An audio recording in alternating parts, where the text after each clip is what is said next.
I just want to also mention your StoryWorthyMD.com website, which is very, very interesting. You have a lot of courses there.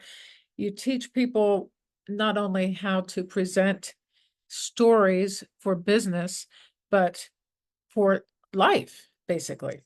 Yeah, personal and business stories. I mean, they all amount to the same set of strategies. It really is just what field we're deploying these strategies on. So I began as a personal storyteller, and I still am. I'll be in Boston tonight telling a personal story. And those are the stories I love the most. But it turns out that those same strategies I use on a stage can be used in business too. So Yes, I have courses in both. Yeah. I was going to say the homework for life. I've started doing it. And Good so job.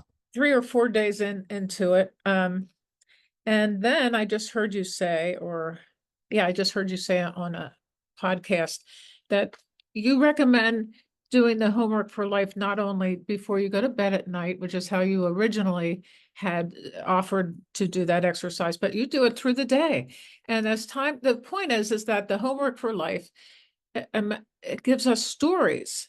We don't think we have any stories, or some people don't, and how these stories about each mundane, ordinary days can become a real transformational tool for us.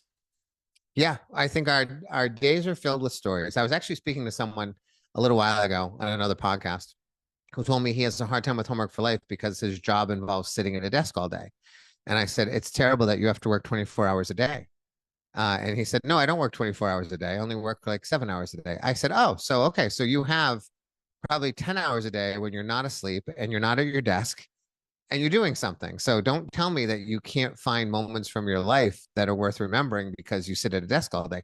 Not to mention some of the things that happen during the workday, even if you're at a desk, are also really meaningful. You know, when I started doing homework for life, I was looking for things that I was doing as a means of finding stories to tell.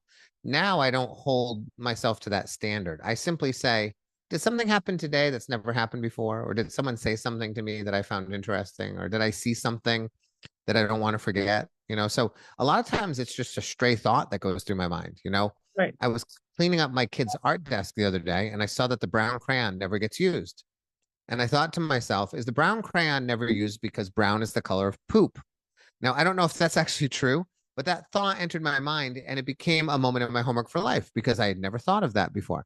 I don't actually think it's true, but I thought it was amusing enough and I wanted to remember that moment. And so I don't judge the value of it. I don't judge whether it's ever going to be a story again. In fact, Right. only 10% of the things in my homework for life ever make it into a story, which means 90% are there just for me, just to remember the moment for myself.